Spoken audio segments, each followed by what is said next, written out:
started. Okay. All right. So we'll just slowly ease ourselves in. Last week, we just started and just said the Mishnah on Man Gimel and Aleph because we finished the previous sugya. So we started with the Mishnah, which we're going to start with again. Mem Gimel and Aleph at the very top. We're going to talk again. The whole series of Gemaras, Mishnah Gemaras, have to do with guardianship or custodianship. What are the responsibilities of a custodian? And then the Gemara invariably has to go into the question of Shem Mechinam, Shem Mesachar, is he a Shoyel? What is he? When does it kick off? How does it happen?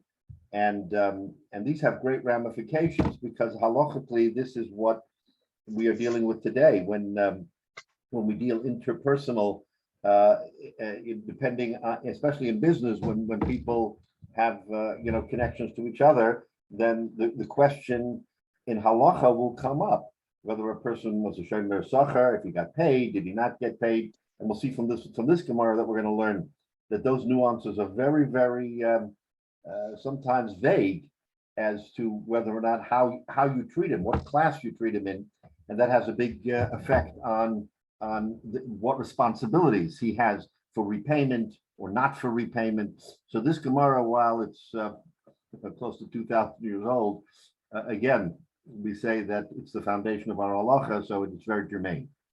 So let's go to the Mishnah. We started by saying that if someone left money with a money changer. Now, money changers, as you know, especially when we're in Israel or the Middle East, is a mainstay of banking. What is banking?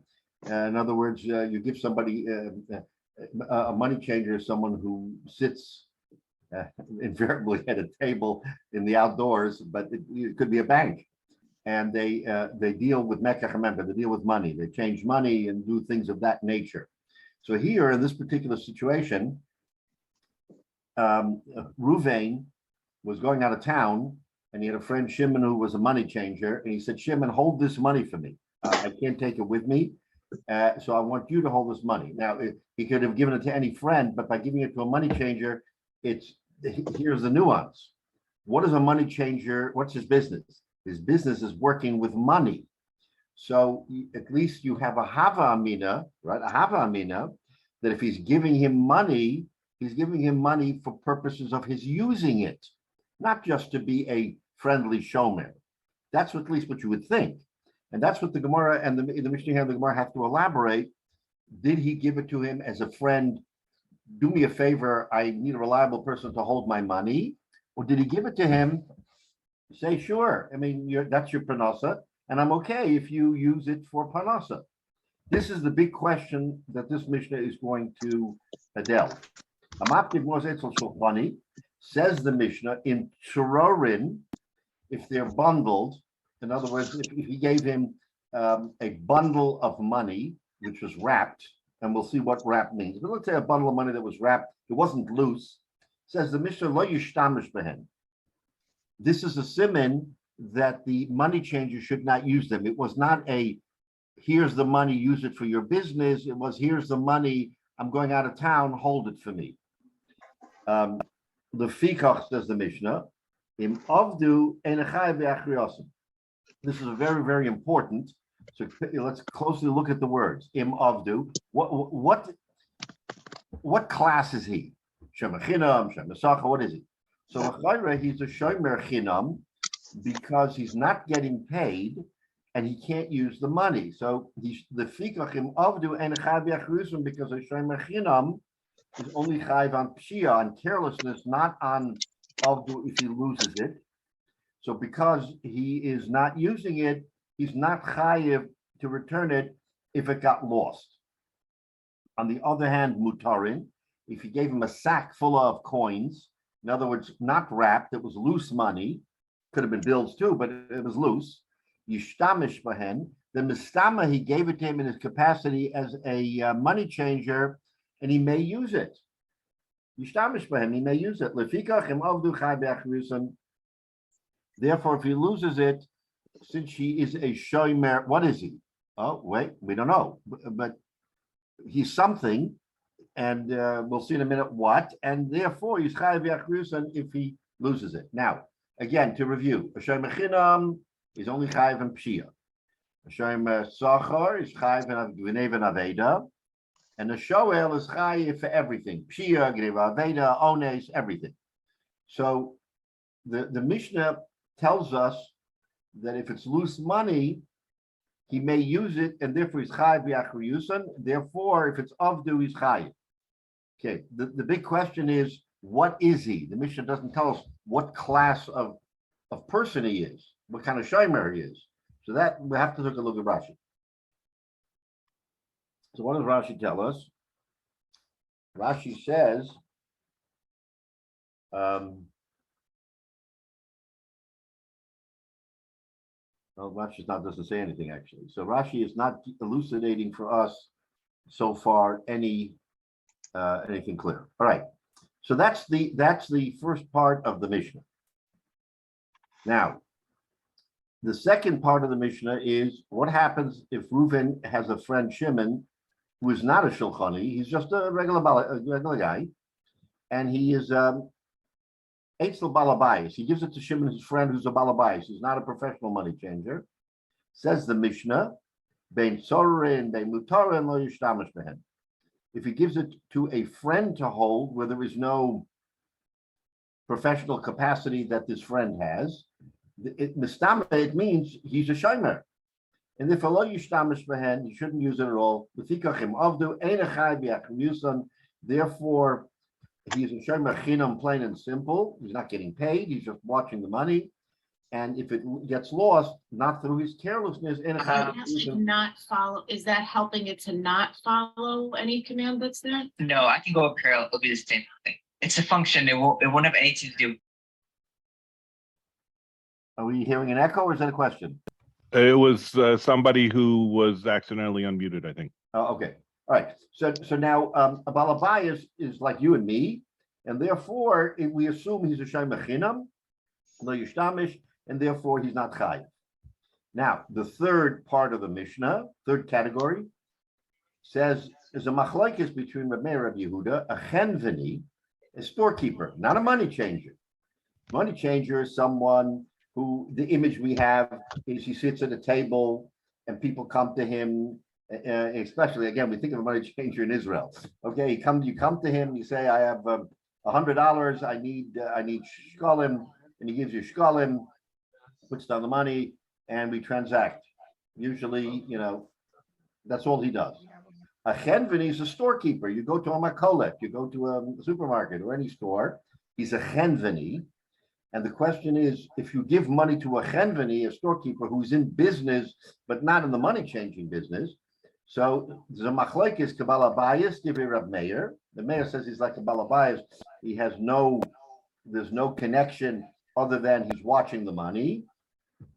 And Rabbi Yehuda Omer chenveni kishulchani. Rabbi Yehuda says a chenveni has the same halachas as a shulchani. We treat him as a shulchani. What's the point here? The point is that people who deal in money are different than people who just passively, as a friend, act as a shomer, because there is hana, there's a benefit, even if you're not paid. Let's say you're a shulchani, and I don't pay you to hold my money. Don't you, as a shulchani, have benefit to my money because now you have an extra source of funds to work into your business and make profit?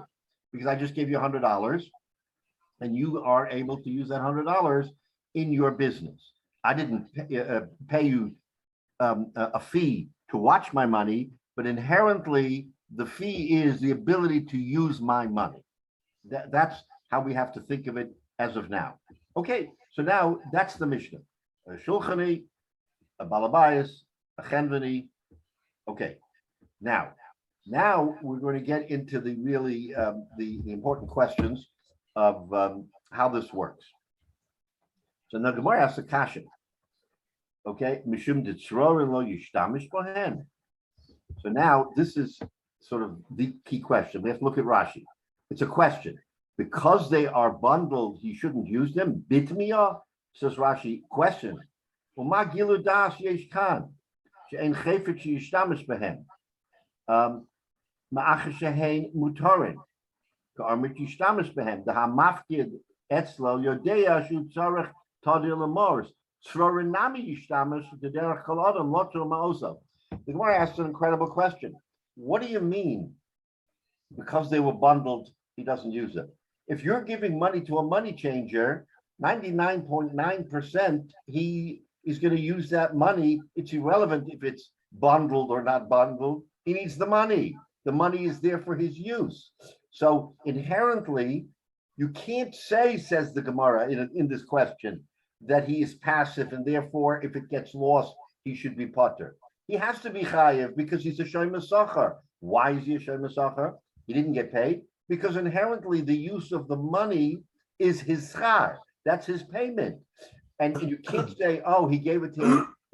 In other words, the question is, who gives a money changer money to hold, not to use? That's what Rashi's question is. Beat me up. How can you even suggest Magilu Das Yeshkan? What's the Havam in that he won't use it? Because once it's mutar and it's loose, you use it.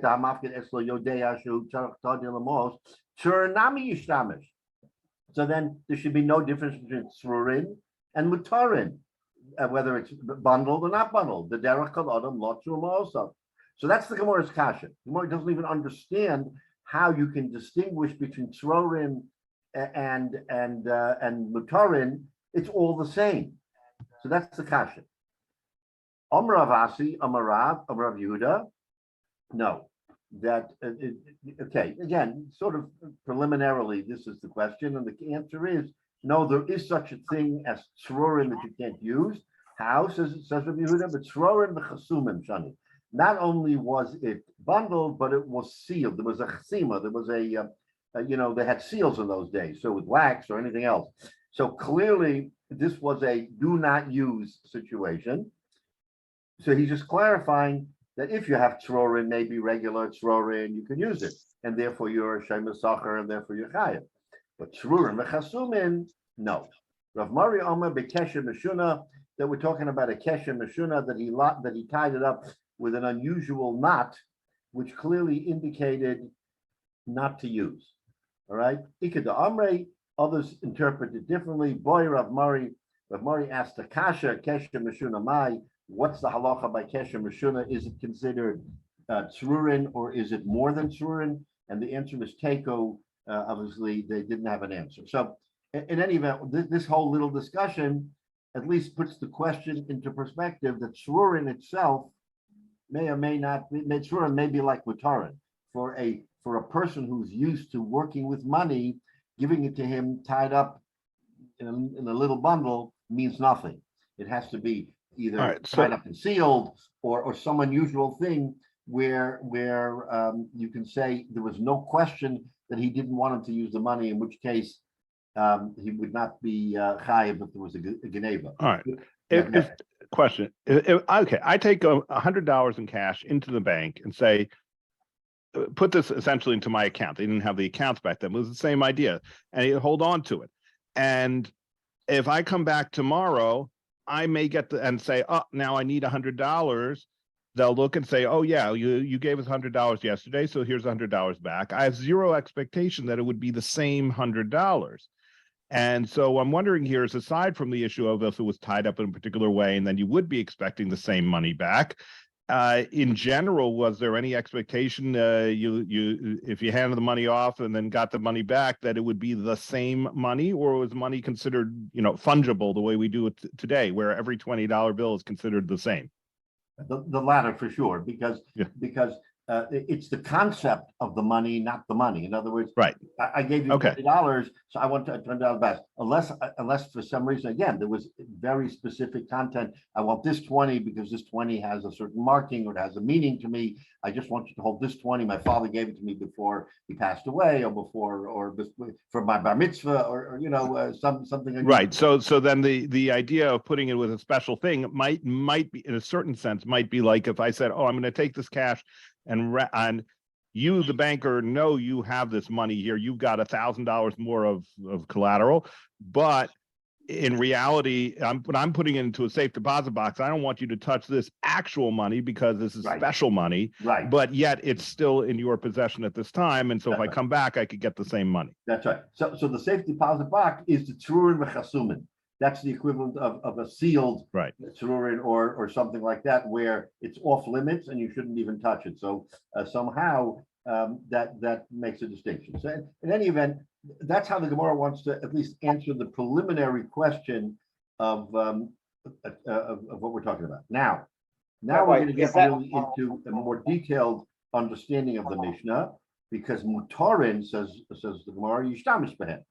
If it's just loose money, then you can use it, because I mean there's no doubt that you can use it. Now, Rabbi, what you just said about the that if you gave him a $20, it was sentimental to him and he's just holding it, that's more of a collateral, not as an investment or as a secure item.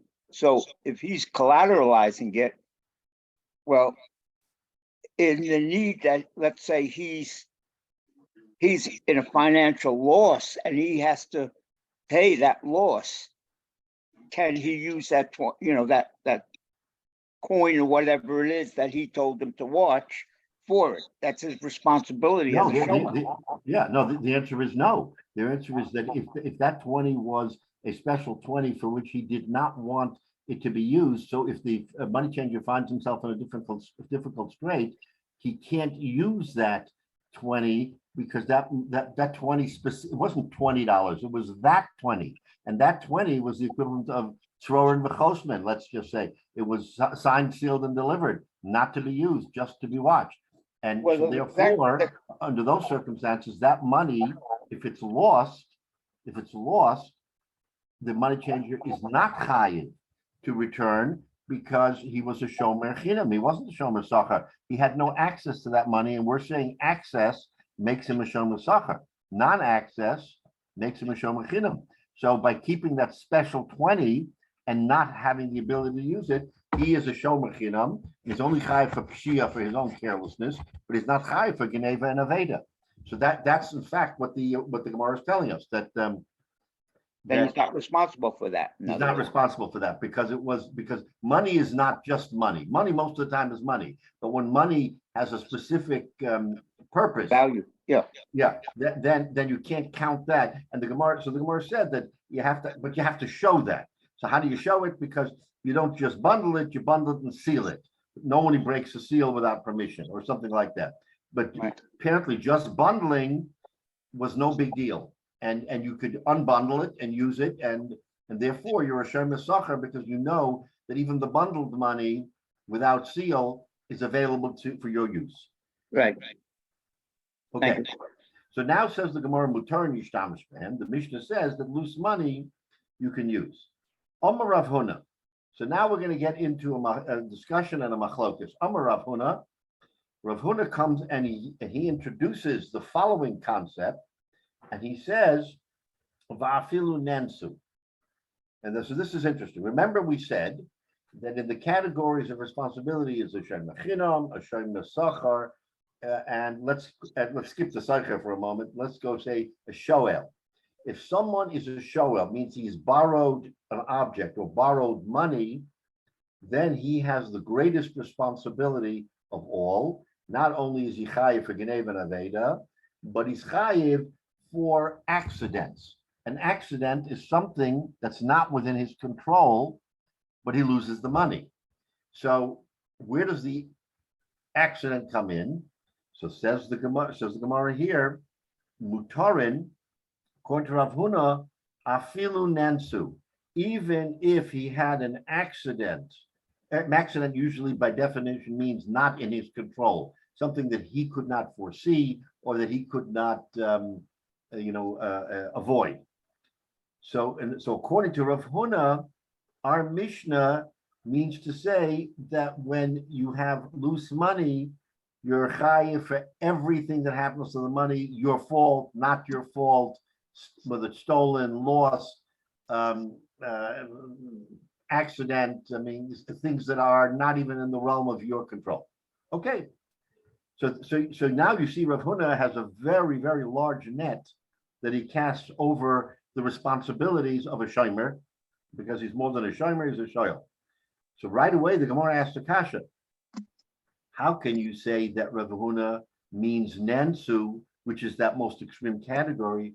Avdu katani. It says in the Mishnah, avdu. Let's go back. Look at the Mishnah. The Mishnah says mutarin yishtamish behem lefikachim avdu chayav v'achrisun. The Mishnah tells us right away, with loose money, if you lose it, you chayav. The Mishnah didn't say nensu. Nensu is a more extreme category. Rav Huna is interpreting and saying it means nensu. Frank the Gemara, how do you see that from the Mishnah? Rav Huna was an Amora. He came along later. He's interpreting the Mishnah, and he wants to say that the Mishnah is speaking about something that the Mishnah doesn't talk about. And in the hierarchy of learning, an Amora can't challenge a Mishnah, right? One Tana can challenge another Tana, but an Amora who came along later can't say that Tana meant something different than what the Mishnah says. You can't do that. That's chaotic. Torah Shabbat Peh is chaotic enough until you get it, locked down. But how could he come and make an interpretation in the Mishnah that the Mishnah doesn't say? Mishnah says avdu, and he says nansu.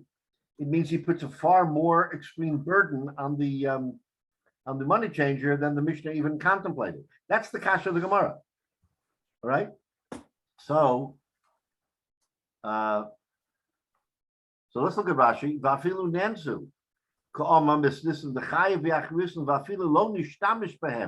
The mahashta have a shoal alaya. Get a load of this. Rashi is telling us that this person, this money changer, has the money in his possession. Lo nishtamish, he didn't use it. It was sitting there in reserve, and all of a sudden he's a shoyel.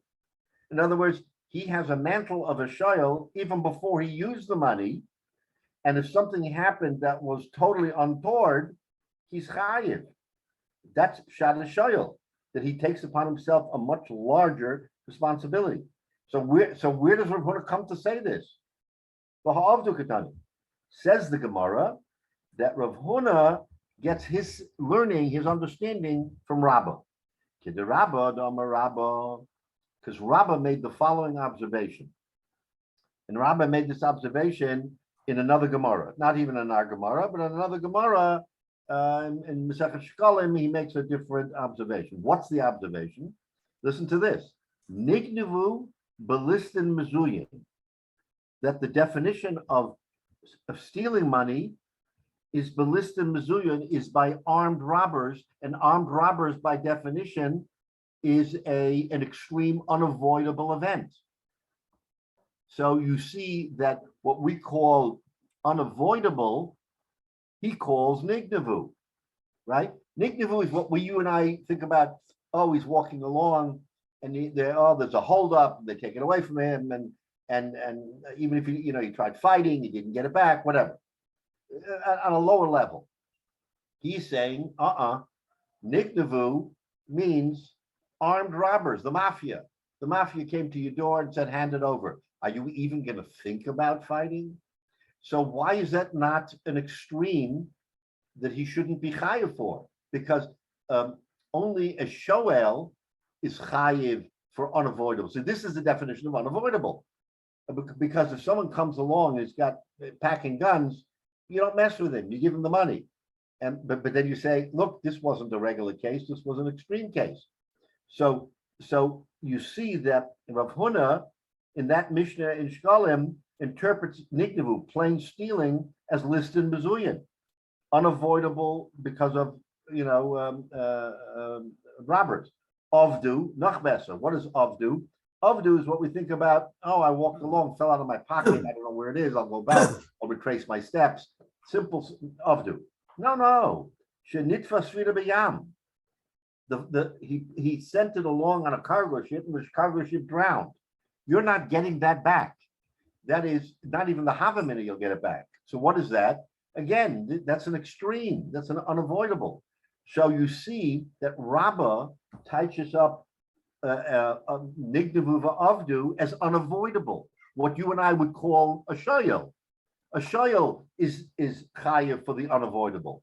not a regular Shema Sacher. Rabba is also an Amora, isn't he? Say it again. Rabba is also an Amora, right? I mean, he's Rabba's citing an Amora. Yeah. And Rav Huna relies on Rabba, because where does Rav Huna come along and say? He says, but Rabba actually was the transitional. He was the Rebbe of Abaya, so he was more of a a leading figure at the end of the Tanaic period. So he has a little bit more status. But let's call him an Amira. So all Rav Huna is saying is, I'm not making this up. I have a collect. In other words, it's not just me saying it. There are others who are all interpreting, and we're allowed to interpret what a Tana says. Tana says one thing, and we're explaining what the Tana says. So he says I'm relying on Rabbah. So in other words, what's the end result here? The end result is that according to Rav Huna, and we see this a lot, that our Moroim try to enlarge on the what the Mishnah is saying. Again, they can't contradict it, but they could say that Avdu in its definition doesn't just mean he lost it. It means he lost it unavoidably, which makes it more like a shayel than a shayma sacha. And that's the point that he wants to make. So in other words, Rav Huna is saying that under these circumstances, if you get money, mutarin, loose change, then you're really, really a balachroi. You're very much a responsible party. So much so that if it's totally beyond your control, you're still chayiv, which normally would not be the case if you're a simple shema sacha. Okay, so now we have a shita in the Gemara, Rav Huna, who explains the Mishnah and enlarges the chiyuv, not just when it says avdu, it means nansu. Okay, that's a mandamar. But right away the Gemara says that doesn't go unchallenged. But Rav Nachman Amar, comes Rav Nachman, another Amora, and he says nansu lo, that nansu is not part of this situation. That with Nansu, the way we explain Nansu, he's not chayiv.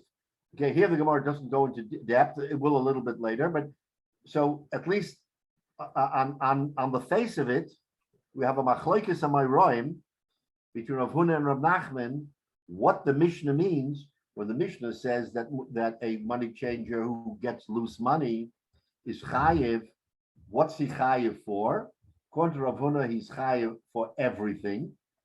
That means to say, Geneva, Veda, accident, not accident, whatever comes along, he has enough remuneration because he can use the money that we make him chayiv.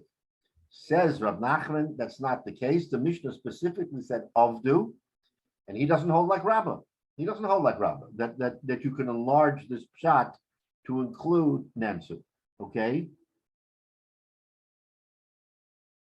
So let's take a look at Rashi. Let's see if this Rashi applies here. Okay, no. Okay, so that's okay. So that's now the machlokes, simple machlokes. Now we're going to get into the machlokes. We know that there are two sides. Omalei Rava or Rav Nachman. So Rava comes along and he says to Rav Nachman, Lididach. According to you, Rav Nachman, the Omid Nansu lo, that you say that Nansu, he is not chayiv for Einis, only chayiv for Aveda if it's lost, but not Nansu, not an extreme situation. Alma lo have a shoal alive. So therefore, by definition, then he's not a shoal.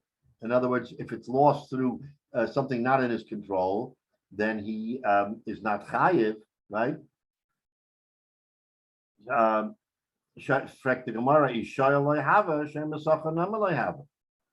So then, according to you, Rav Nachman, if he's not a shoel, he shouldn't be a ser mesacha either. Why? Because the reason why he's not a shoel is because he's not getting remuneration.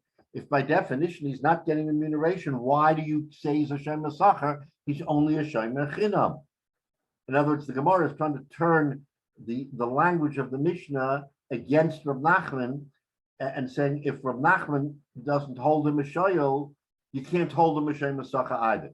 So let's take a look at Rashi. Rashi says, Nansu lo kol zman shelo nishtamish, as long as he doesn't use it. In other words, the money was given to him and he puts it on the table. So kol zman shelo nishtamish lo have a shoel. He's not a shoel just because he took the money. Ela avdo dafka chayiv. He's only chayiv for aveda to show mesacha. Why? Because he didn't use the money. So now let's parse this. Holding money for somebody else has two parts to it: holding the money and using the money. So if you get paid for holding the money, then you're a shoyim mesacha, even if you never use the money. But if you don't get paid, and he says, here, just do me a favor, hold this money for me, and he doesn't use it, then you can't say he's a shoyim mesacha because he didn't get paid. So the Gemara is extrapolating and saying, why do you say he's a shoyim mesacha? Why do you say avdu is chayiv, meaning avdu also means geneva? Why do you say he's chayiv? He didn't get paid. So just like he's not a shoyel, he's not a shoyim mesacha either. This is the kasha on Rab Nachman, because Rab Nachman refuses to say that avdu in the Mishnah means nansu. It means avdu and not nansu. So then Rava says that according to you that it's not nansu, then he's not a shoyel, and because he's not a shoyel, he's not a shoyim mesacha either, right? Because he didn't use it, and it's just sitting there, and use alone. And that's what Rashi says. Nansu lo, kol zman shelo nishtamish. As long as he doesn't use it, he's not a shoyel. Ela avdu. Now look at the next Rashi. We shoyel lo hava, shoyim mesacha nami lo hava. Ma schar notl al shmirasam. What schar? What consideration was there on the shmira? Ela al shesmach, ela shesamach aleim lachlipin l'shtaker im yover liyodo. Oh yeah, if the opportunity comes, he'll use it. So there is no benefit. There's only a benefit to the giver, not to the receiver. So this is the kasha that Rava is asking on Rab Nachman. You can't have it both ways. If you don't say that shoel is chayiv, then aved is also not chayiv because they stem from the same set of facts where it wasn't used. So that's the kasha that Rava has on Rab Nachman. On Malay, so then Rab Nachman answers him. Rab Nachman says back to Rava, and he says, "B'hai Madina loch," that in this circumstance, he's not a shoyel, but he is a shoyim mesacha. Rashi says, "B'hai Madina, afal gav de amina lo hava shoyel." Even though I say that he's not a shoyel, I don't agree with Rav Huna. Mahashta achi yishtamish modina de shem mesacha. I do say that he is a shem mesacha. So he is splitting the kind of parsing it and saying that he can't be a shoyel, but he can be a shem mesacha. We have the question how it can be a shem mesacha if he didn't get paid, and he's saying I can split that up and I can agree that he is a shem mesacha. Why? Says the Gemara, the whole venena mehena, because he has hana, because the whole venena mehena labalim, says Rashi. In other words, since there is some benefit because he has it at his disposal, so he says that I can do, but a shoel I'm not. So says the Gemara, bahu hana. Okay, so what hana? The misramele zevina, the ismei revcha. So what is the consideration? Because we've got to find a way to say that he is a shem mesacha because he got consideration. So the answer is that this money changer is sitting there, and if he gets a windfall opportunity, he's not using the money. I mean, he doesn't need it for his money changing business. But if he gets such an unusual opportunity where he says, the guy says, I'm going to give you a deep discount if you can give me $100, and he happens to have this $100 sitting on the side, which he wasn't planning on using, and then he uses it, then that's the consideration, the opportunity to use it. So you don't, so in other words, we have an introduction here of, you don't have to have actual consideration to be a Shem Sachar. You have to have the ability to have the usage of the money, and knowing in the back of your mind, I can make a deal if it comes along. That alone, says the Gemara, is consideration. The fact that you know that you're given the opportunity to use the money, even if you never use it, makes you a Shem Sachar. That's how the Gemara interprets this pshat, and therefore it answers Rav Nachman that Rav Nachman does make a difference between a shoyel and a Shem Sachar, only in the extreme on how you can use the money. So a shoel, he says, that's way out there. I can't make him a shoel if just because he has money sitting on his table, but I can make him a Shem Sachar because you don't need consideration. You are the money being available to you gives you the peace of mind to know that you can make a deal, and that's consideration. So it's a little tricky in Rav Nachman, how Rav Nachman parses this, but nevertheless, that's pshat in Rav Nachman. So now the machlokes, again, Rav Huna says it includes avdu include nensu. Rav Nachman says avdu does not include nensu, but and what's the consideration? So we say that it's modest consideration for the ability to use the money later, but it does not rise to the level of a shayel, which is the most extreme level. And so therefore, if it's unavoidable, according to Rav Nachman, if Sfina Shebayam or Listim or whatever, then the money changer would not be mechuyev. So again, we can argue that that's kind of like a halfway situation, but that's how Rav Nachman interpreted the Gemara, and he has a machlokes with Rav Huna. So that's where we are right now in machlokes Amoraim and what the Mishnah means. Now, okay, if we're all good, then there's, now we have to go to the next level. Now there's another kasha. Eisvei Rav Nachman and Rav Huna. So now that we have the parameter set, Rav Nachman says it's not a shoyel, Rav Huna says it is a shoyel. Now Rav Nachman has a terrific kasha on Rav Huna. Eisvei Rav Nachman and Rav Huna. Okay, another scenario. There is a Mishnah in Maseches Me'ilah having to do with the money that was under the control then of the Beis Hamikdash, meaning it was Kodesh. Amafkid Mos Etzel Shulchani. If someone, a gizbor, meaning the treasurer of the Hegdish, of the Kodesh money, he went to a Shulchani and he said, "Do me a favor, I got to go out of town, and this is money. Hold it for me." Now Rashi adds on here, Amafkid Mos, a little bit of a twist. Gizber Hipkid Mos HaKodesh, the Gizbor, the treasurer, who was the repository of the money to the Beis Hamikdash, Kasavar Shein Shalom, he confused it with his own money. We had a situation last week where there was a confusion where someone was confusing one set of money with another set of money.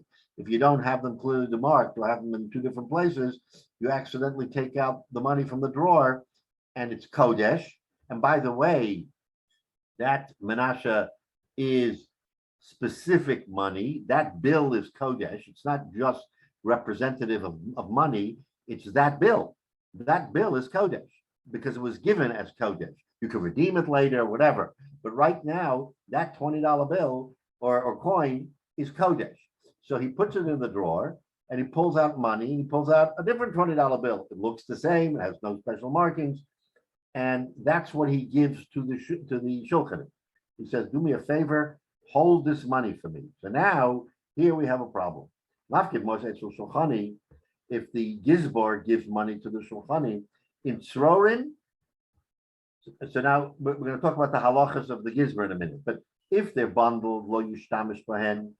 If they're bundled, then the Mishnah then in Me'ilah says the shulchani may not use it. Lefikachem hotzi lo mo hagizbar.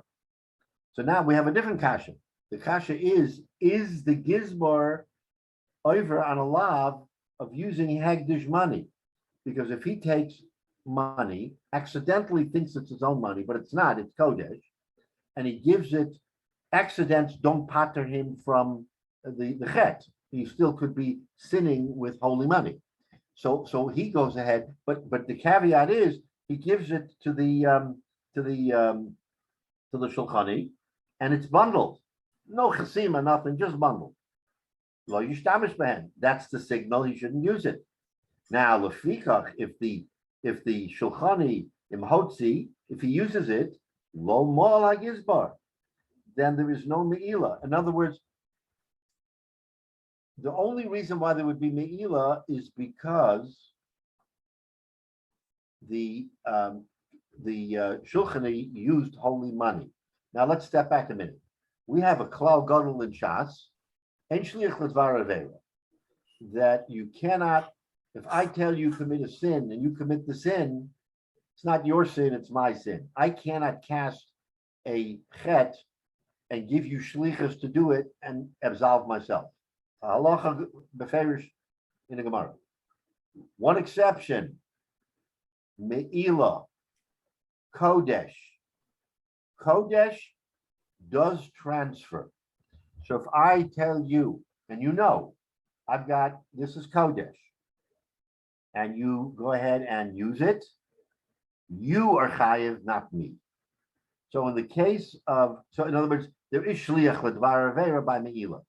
So in the case of the gizbar, if he gave him money and the shulchani knew that it was holy money and he used it, he's chayiv, he's over a lav, but there is no lav to the gizbar if the gizbar told him don't use the money.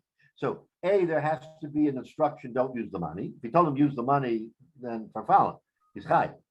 But or they're both chayiv. But if you tell him don't use the money, and the gizbar and the shulchani uses it anyway, then there is a transference of iser from the gizbar to the shulchani. That's what the Gemara is telling us here. So Hamafkin more says shulchani im tzrorin lo yishtamish behen. If they're bundled, he can't use them. Lefikachem hotzi lo mo hagizbar. He's not chayav. The imutarin. But if the gizbar gave him money, loose money, he thought it was his own, but it's really kodesh, yishtamish behen. There is no prohibition from the shulchani because it's loose money. Lefikachem hotzi. If he uses it, mol hagizbar. Now the gizbar is chayiv, not the shulchani, the gizbar, right? So we're clear. Ein shliach l'dvar avera doesn't apply. So even though there was an accident because the gizbar took the wrong money out of the drawer, that does not absolve him. What absolves him, if it is mutare, if it is tzrorin, they told him not to use it, and the guy used it all by accident, then there is meila. What meila means, you have to bring a carbon and you pay a fine. Okay, but you have to do that. But if it was mutarin, if it was loose money, then clearly, even in an accident, the gizbar is chayiv. Okay, that's that Mishnah. That's how. So that Mishnah is different than our Mishnah because transference does occur for kedusha, for holy object. Frek the Gemara. The Amrit. This is now Rav Nachman's kasha on Rav Huna. The Amrit. If you, Rav Huna, are going to say afilu nansu, that avdu means nansu. That when the Mishnah says he lost it, it means even without by accident. My area hotzi. Why do you have to? Why does the Mishnah say that if he went ahead and spent it, then meaning in the case of meila, in the case of a gizbar? Why do you say if he spent it, then by bitorin, then the gizbar is chayav? Afilu lo hotzi nami. Even if he didn't spend it, the gizbar is chayav. Why is he chayav? Because the halacha is that when you have holy money from Hegdish, you cannot transfer it to chol. Forget about using it. You can't even transfer it into chol.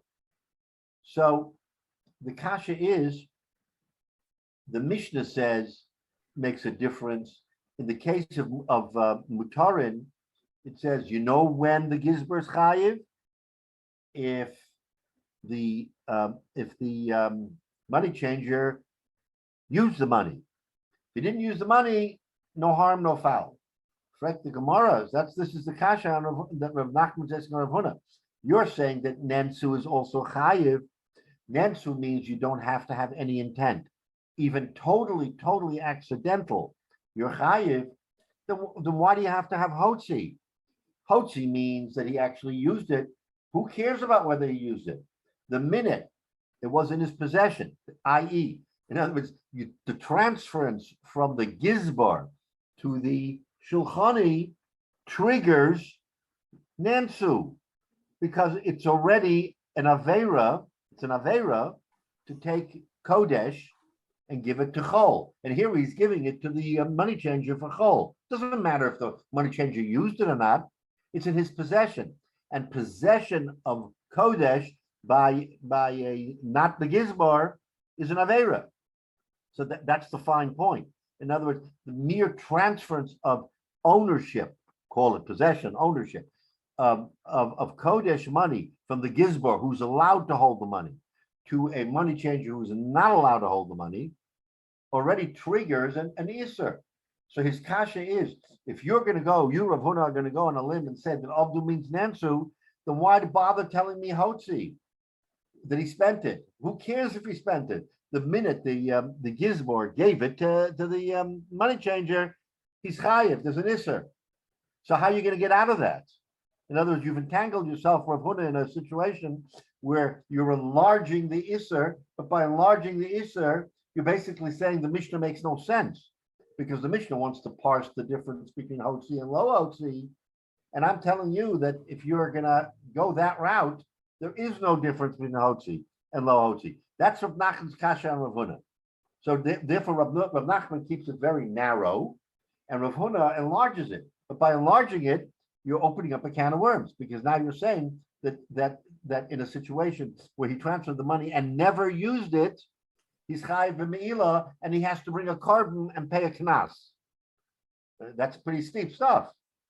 So that's the Gemara's kasha. That's the kasha here. Says Rashi, Hamafkid mos gizber shehefkid mos hegdish keshav shehein shalo lo mol gizbar. The gizbar is not chayiv mila shahari lo b'rshus hotzian ve'en shlucho. So he's not okay. Remember, if it was a tzorin, then it never went to his rishus. He was simply just a shomer, and for a shomer, he's not chayiv, right? He was a shliach. The fikachim hotzi. Therefore, if he gave it to him, shulchani mol mel gizbar, then if he actually used the money, the shulchani, then there is mila. V'iyamrit afilu nansu, but you, Rav Huna, say that even nansu's chayiv. Tana is this is the chayiv shulchani. You're saying the shulchani is chayiv v'achriyusan because it's nansu. Nimsa mishor shehafkida etzlo. The minute he gave to him, he didn't use it. The minute he gave it to him, yotzar mishus hagdish. It went out of hagdish. Ubala mishus shulchani. And went into the rishus of the shulchani. Benasa kamosha lovelo, he lent it to him. Vein hotzah gedola mizu, and there's no greater hotzah than this. Ma'ir yahotzi. Why do you need hotzi? The change of possession, of ownership, or of custodianship is enough to make it hotzah, and he's chayiv b'meila. So that's the kasha. So the kasha that Rav Nachman's asking on Rabbah is that according to you, you've really put this Mishnah in doubt, because why do you need hotzah in the Mishnah? You don't need hotzah. Just transference alone and change of possession is enough to make the shulchani chayiv, right? That's the kasha. Is that clear? Hope it's clear. Rabbi, just how did the Kodesh money work legitimately? The gizbar eventually was going to spend this money, which is Kodesh, for some good or service, and then the money went out of the temple treasury. So what happened when it transferred under legitimate circumstances? Yeah, but then you transfer it and you buy a carbon. I mean, what you're doing is you're exchanging that money for kedusha. You're buying a carbon, you do something with it, that it's like, when they've been Oil Regel, they brought all these, they couldn't bring all the food. They changed it to money. When they came to Yerushalayim, they took the money and bought the things that they were going to bring to the Beis HaMikdash So, or give. Carbon offsets were nothing new. That again? Carbon offsets. Right, exactly. So, Or if you bought a service like they paid a carpenter for better kabayas, that's still a legitimate use of the Kodesh. right, That's not exactly basic right. enough, As though. long as it's in the chain of custody of Kedusha, then we don't mind taking the money. But here, he gave it to him for mundane purposes. Here, take the money and I think. So the minute he gave it for mundane purposes, even if he never touched it or used it, it changed custody. And that under the laws of Me'ilah means you have to bring a carbon. So that's the kasha on Rav Huna. Rav Huna, you put yourself in a very difficult position, says Rav Nachman. Emphit the Gemara, no. Okay, so we're going to try to defend Rav Huna here. We don't want to get him in trouble. Amalei, hu hadin? Afagav the lahotzi. You're right. Rav Huna is maide. He says you're right. Hu hadin? That is the correct din. But and now we go back to what we've said many times in Shas. Can't tell you how many. Right? What do we say? I did it on the Reisha Hotza, Tana Sefer Name Hotzi, that we want symmetry in the Mishnah. And for symmetry, we use the word Hotzi. We don't mean it. We don't mean that he has to have Hotzi. But we like symmetry in the Mishnah. The problem is that to the layman, when you have symmetry, it creates confusion. But obviously they were in their mindset was, you know what? Let's just make the Mishnah look alike. Let's say the Reisha and the Sefer should use the same terminology. So he's trying to, this is fine according to Rav Nachman, but according to Rav Huna, we have to stretch a little bit. And he says, Maida, I agree with you that he's chayiv here. You're right, that my position is extreme, and therefore, you better be very careful. But the term haitzi doesn't go to actually spending it.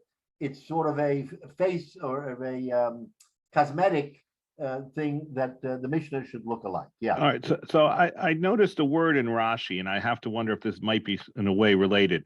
Rashi. Which Rashi Menashe? Hold on. I'm going to see what the beginning is. V'i amar tafilu nensu. Okay. So it says in there, that last Rashi. Yeah, we're going to say that. Yeah. Next to last Rashi. Okay. So it says, Vanasa kimo shelo velo.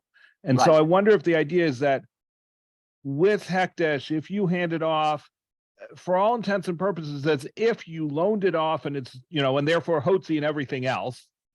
And it's even though your action there of the Gizbar handing it to the other guy isn't actually Lova, but it's sort of an inevitable could be. And so it says for this purpose, it's as if it went through all that. And You know what this is? This is Maris Ayin. This is Maris Ayin, that it looked like you transferred it over to him for the purpose of using it.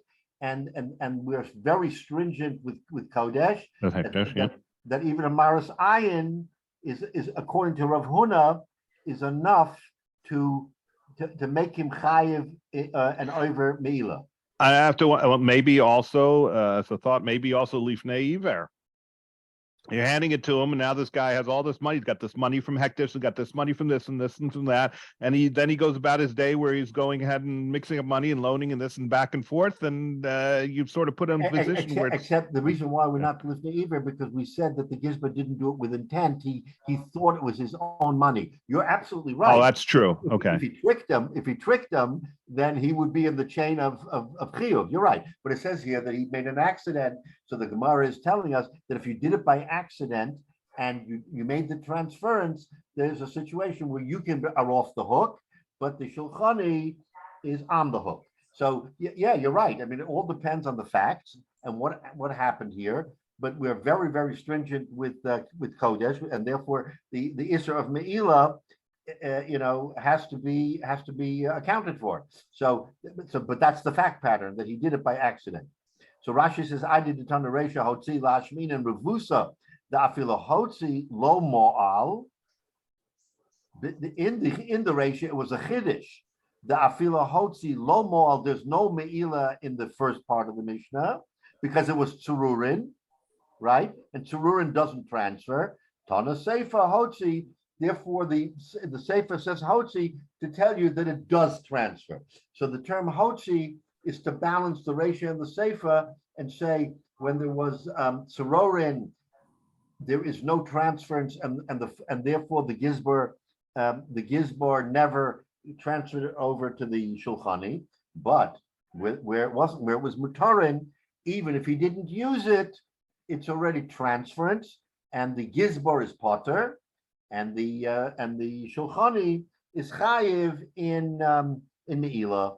So that's how the Gemara answered it. But anyway, what's fascinating about this Mishnah, again, when you look at the entire picture, is that you see the nuance of, and again, you can fast forward to today and see what the halacha is in a similar situation, is that you have to be very, very careful when you're dealing with money as to what your intent is. But we see from here that the intent sometimes isn't clearly stated, because we know you need consideration. Every star needs consideration. Without consideration, you don't have a star, you don't have an event. And sometimes you say, wait a minute, there's no consideration. Why is he chayiv? Gemara is giving us a chiddush. The potential to use money is consideration. You don't need for me to pay you to be a Shem Sacher. We only need for you to understand that you have the potential of using money. That means you're not a Shem Chinam, you're a Shem Sacher. Shem Chinam can't use it.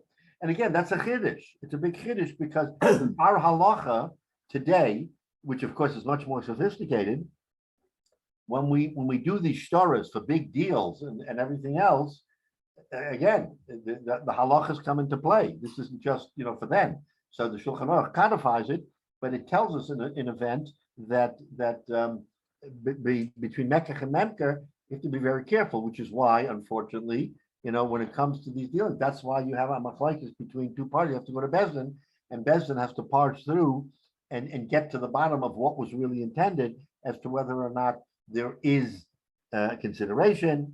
And again, in the case of Meila, it's a much more serious thing, because you're over a lav and you have a knas. But even in regular Mekach HaMemker, there has to be an understanding of what the parties meant and how they meant it. So Torah law applies certainly today. And when you're in business, that's why it's always good when you're entering into a business deal, especially with another Jew, that you sort of dot your I's, cross your T's, know your halacha, consult with your Rav, ask the right questions, get the right documents if you need a heter iska, no matter what you need. I mean, we have developed a sophisticated system for dealing with Mekach HaMemker, al pi halacha. A lot of people waive it and say, "Oh, no big deal. It's not something important." But the fact is, ben Adam Chavero, it is very important to function in a Torah way. But anyway, this is a fascinating just exhibit. So Mitzvah next week, we're going to pick up on a different nuance of not this situation, but something that ancillary. And we're getting close to the end of the parak. Mitzvah another few weeks. Hopefully, we'll finish them after. But anyway, this was an interesting and fascinating subject. If there's no questions, then we had good discussion. Then Mitzvah we'll pick it up next Sunday. Shkaya. Right, everybody have a good week, and